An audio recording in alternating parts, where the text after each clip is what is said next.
Hey everybody, how are you doing today? Happy Friday to you. It is a great day here in Arizona. It's approaching 100 degrees. It should be here pretty soon, but I'm not afraid of that. Born and raised in Arizona, so I'm not afraid of the heat. But it is still something I have to deal with in my studio. So hopefully everything doesn't overheat. I wanted to just hop on today, and I wanted to use Fridays as kind of motivational, but also um, informative for myself, but also for other people out there. And I wanted to start with something that I'm currently working on, and I wanted to put a little clarification around it. So let me do this really quickly. So I've been getting a lot of great feedback. I've been doing a couple videos here on LinkedIn. I've also done it on my personal YouTube page, but also my Punk Rock Art School YouTube page. And one of the motivations for that was to to get a little bit uncomfortable and get into teaching online, and B, also learn the platforms, learn what how to present better, learn these other things. And I've kind of made this transition over my career. I've been trying to teach more. I've been trying to mentor more. I've been doing portfolio reviews. I've been mentoring all college students that are getting into the workforce, but also like Gen X and Gen Y, people that are not naturally designers, but are also now designing things. So I'm trying to get into that realm now and more get out of making stuff for people. I still do a lot of branding and a lot of different types of things like that. But I've been finding, the landscape or the graphic design options for people is vast. Graphic design has been a bit minimized, but it's also a navigation that I've had to make throughout my career. A lot of things have come around, a lot of things have come and gone, but just staying the course and trying to navigate, especially with like AI now. I still feel like AI is pretty far away from doing a great graphic design work, logos and branding. But it's the imaging is quite interesting right now, and I'm diving into Midjourney, Dolly, ChatGPT is also has their own, as you know, with the packaging craze that just went through. Even my girlfriend made a packaging thing that if she asked me to do it, I probably would take a lot longer to do it because I'm not a big 3D expert. I have knowledge of it, but I'm not an expert at it. But I also wanted to kind of talk about punk rock art school in a little bit of a different way than I probably have done in the past. And I want to give a little clarification around it. So specifically, I've been super enthusiastic about the response of punk rock art school, just even as a name. Just the concept, people have really they've really dug it and they've really gotten into it. And there might be a misperception of it, but also like it probably needs to be clarified a little bit because I'm sure people think it's going to be this radical thing and going to we're going to be designing certain things. But punk rock art school actually is a little bit different than that. My background is that I did not wasn't formally trained in graphic design, and so I had to do it yourself DIY, which is a punk rock theme of music, and picking up a guitar, getting your friends together, making what you think is music, and really trying to figure out for yourself. And so it's more a way of doing something. It's not asking questions. It's not waiting to get formally trained. It's not asking for permission. And it's getting in there and doing the hard work. And that's the way that I came up in graphic design. And I soaked in everything I could. I bought magazines. I went to the library. I watched TV. I saw how different things were made, and I really and back then, that was the way that you kind of did things. Being an artist was much different. You didn't have Photoshop, you didn't have like even like a cell phone now. There was no Instagram, there wasn't anything, any way to promote your work. Going about being an artist was much different, and I actually got involved. I was a sign painter at the beginning of my career, and I did it for Zia Records in Phoenix, Arizona. And I was very lucky at the time that I got this opportunity because all I did was I basically had very few job possibilities when I was very young. And I said, like, well, I'm just going to go work at the record store. Actually, I was laid off by the video store that I was actually making signs for them too, but I was also like checking out VHS tapes and stuff like that at the time. But I was still making art and doing things. And back then it was like, hey, this guy's artistic, put him to work doing something. So I got a job at Zia Records, and I didn't make this sign, but I made signs like this. I basically got in and I started making like the little signs you see in the bins, or the wall signs. We would use foam core, paint, anything we could get our hands on to make these signs. So that's where I started, and I eventually learned on the job. I got into desktop publishing when we started doing advertising artwork. So, and again, I wasn't college educated to do this. I basically had learned stuff in high school, and I got in there and started doing it.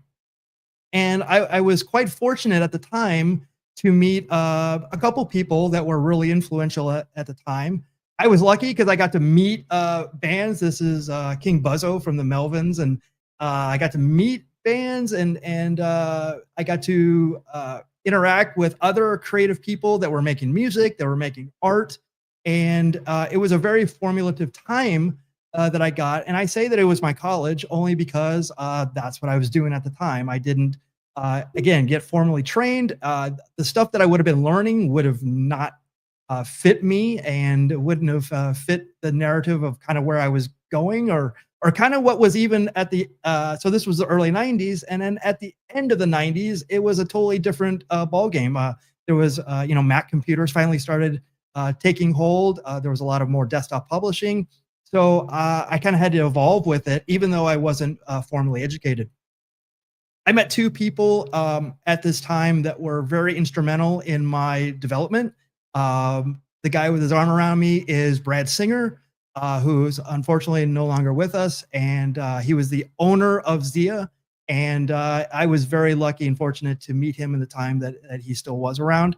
The other person was Jody Moss, and she's right there bending down because she didn't want to cover the sign that I painted for our little for our art department there. It was called Chud, Cannibalistic Humanoid Underground Dwellers, and yes, named after the movie. And again, I was just a young kid. You can tell by my mullet and my Public Enemy shirt. I just, I just, and my white pants that I didn't have much fashion sense, but I was trying. But the one thing that I learned during this time was, I was only going to be as good as what I was going to learn, and I didn't have the money to go to college. So luckily I had a job that I was actually doing the thing that I wanted to do. So actually college kids would have probably been very envious of my position, but I wasn't making a lot of money, and it really didn't matter. And Jody afforded me the opportunity to learn screen printing, to learn other things. And we learned desktop publishing on a Mac that Zia just happened to have. It was a very primitive Mac at the time. But I learned about typesetting. I learned about a lot of other things too. And again, I guess my point here is that I didn't learn formally, but I'm sure that there's other people like me that may have been discouraged about art and a path in art that I in full disclosure, there's nothing else that I could have done. I could have loaded boxes. I could have drove a truck. I just wasn't passionate about any of these things. I could have gone into the military. My father was encouraging me to go to the military, and it just wasn't. It just wasn't for me. And so, through these people, I got to not only express myself, but also learn at kind of my own pace. But it was a bit of pressure on me to achieve and be better and try to be more. And they gave me that opportunity. So Punk rock art school. Okay, so a lot of people have been getting a really great, have given me great feedback about how excited they are about something like this and what it could be. And the perception probably is that we're gonna make flyers like this, and that I was definitely making at the time, and I was making like little zines about music, about art, about food, about different things at this time. And there probably will be a class that teaches just this. How do you make things out of nothing? How do you photocopy and make things like this and communicate to a certain crowd? Yes, there will be that aspect of it, but it isn't this at all. I think it's more about uh, in relation to art, it's zines, it's radical thinking, it's experimentation, it's album art, it's rebellion, and it's about the different things that really motivated me to want to keep learning and want to keep and make things that I was seeing in the world. And through this, I actually found my way and found my purpose. And there's a lot of ebbs and flows with this. It wasn't all great, which I'm probably talking about now. It was a lot of the starving artist. When they talk about that, it was exactly that. And there was times when I didn't know what I was doing, and I figured it out. So I met my girlfriend about 15 years ago, and one of the things that she taught me was that at the time that right before I had met her, she was going through a very tough time, and in fact, her screen names was Mosh Pit Queen, and she used to like go to like punk shows or other concerts and want to get into the mosh pit. And if you know her, I can't even imagine her in the mosh pit. Her she's not the person that I would think that would be like that. But at the time, that's what was motivating her to feel and be a part of something. And I thought to myself, wow, the mosh pit. I mean, that sounds kind of dangerous. But she gave me a bit of a mosh pit credo, which I'm going to use for punk rock art school. And it's when you fall, we'll pick you up. And I always think about that a lot. And it's not about aggression, it's not about anger, it's about survival. And that's my life in a sentence. I struggle, but art gave me a life. So I'm trying to figure out how I can give back and how I can teach and how I can inspire other people that are like me, that aren't like me, to make art, to be all they can be, and to do more. And I've never felt stronger about anything that I've wanted to do in my life. But in a sense, after a 30-year career, I'm starting over, and I've kind of had to start over because and the one thing that I teach to students that I talk to and mentor is that one of the things that they're trying to do is get experience, get jobs under their belt. I want to work for here. I want to do this. I want to do this. It's always kind of looking up. Well, one day you're going to look at yourself and you're going to say, "Well, I'm at this point." So, and then you're going to, without naming names and without going into too much detail, the prospects have not been as good for me as they used to be. And I think that it's because I come in with experience. I also come in with other knowledge too. And so making the transition to teaching seems to be a more direct path to me giving impact, giving value, and giving different things that are in my life.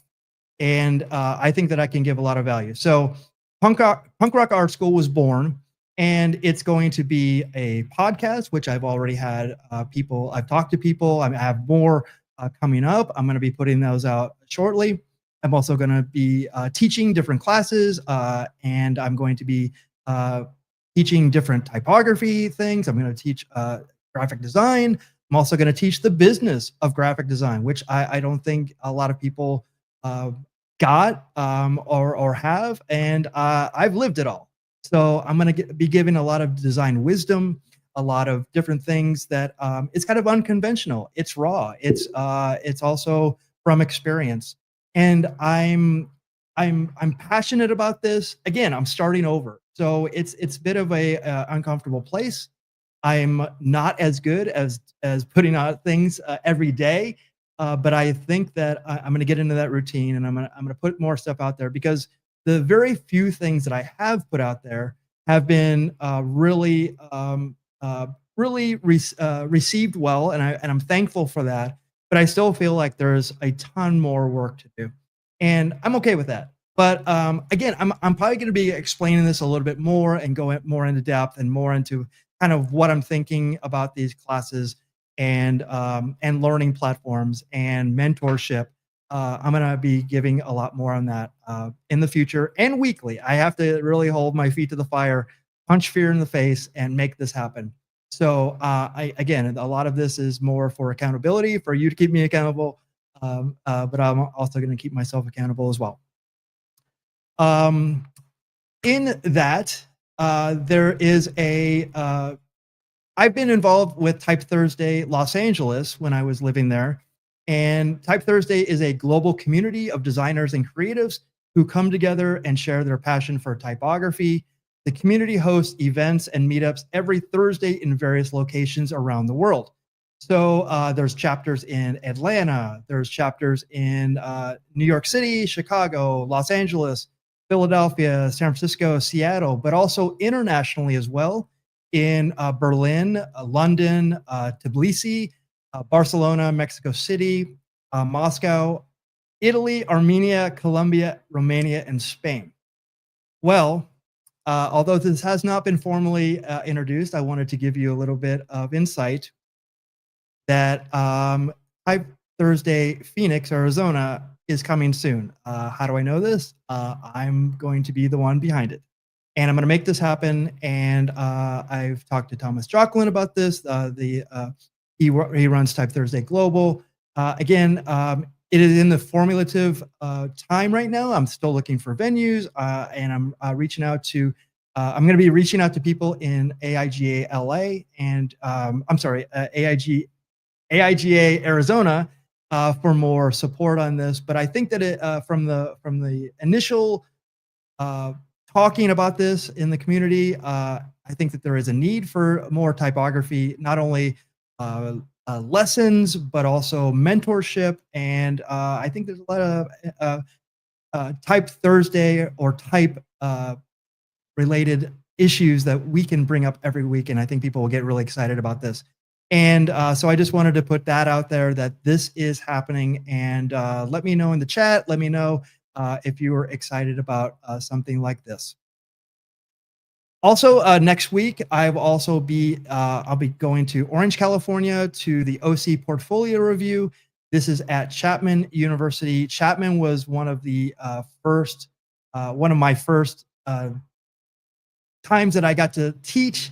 I got to teach a business for graphic designers class. I was a adjunct professor there, and it was a phenomenal, life-changing time for me as far as where my career is going. And I'm very thankful to Chapman University, and I will be back live for their OC Portfolio Review. I always look forward to this, not only interacting with students, but also giving my knowledge and encouragement to the next generation of designers is always something I'm very, very passionate about. And I look forward to this. This will be next weekend, so next Saturday. I will also be, and actually, I'm actually over this in June. I will be at Creative Pro Week, and I will be a moderator there. I will also be speaking a 5 minutes speaking engagement there during one of their after hours things, and I'm super looking forward to that. I can tell a little bit more of my story about graphic design, inspiration, and how it actually gave me my superhero identity. I have a whole bunch of things that I've done through graphic design, through my humble beginnings that I'd love to share, and kind of where I'm going with all this. So I will be at Creative Pro Week. And if you see here, there's a ton of great talent here. I cannot wait to be a part of this. This is my first Creative Pro Week, which I'm kind of ashamed to say that I haven't gone before, but I would go to Adobe Max, but I hear this is totally different and a lot a lot different in a good way. And I'm really, really happy to be a part of it. David Blattner in the upper right corner there has been a huge advocate for me. And just doing this and coming in and talking and giving my expertise, my wisdom, and my inspiration. And he has been great. I did a Adobe Max teaching assistant for him, and he's been great. And I look forward to this very much. Also, I wanted to say happy birthday to my late friend, Michael Stinson. Michael Stinson is a big reason why I'm sitting here today in a teaching position. He inspired me to be more than just an artist. I needed to give back my community. The reason why I was talking about Type Thursday before is a big part of that. Being involved in the typography community, he definitely pushed me there. I miss him every day. Everything that I do is in his name, and also I'm hugely inspired by the teaching that he had, and I'm going to extend that teaching. So happy birthday, my friend. I miss you every day. So that is, I just wanted to jump on here quickly and give you a little update. I'm going to keep on doing these types of updates. I'm also going to do some other types of Photoshop, Illustrator, InDesign, branding, other design challenges, design motivation, design wisdom. I'm also going to be putting more of this out there. So if you like this, please like and follow me wherever I am. I'm going to be put out on my socials later, but I really, this was more to get out there and say hello and show my face and really get out there and get in the community and show everybody that I'm here. And Punk Rock Art School is happening.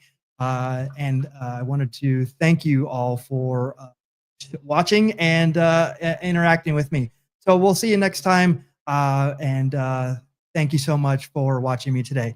See you next time. Bye-bye.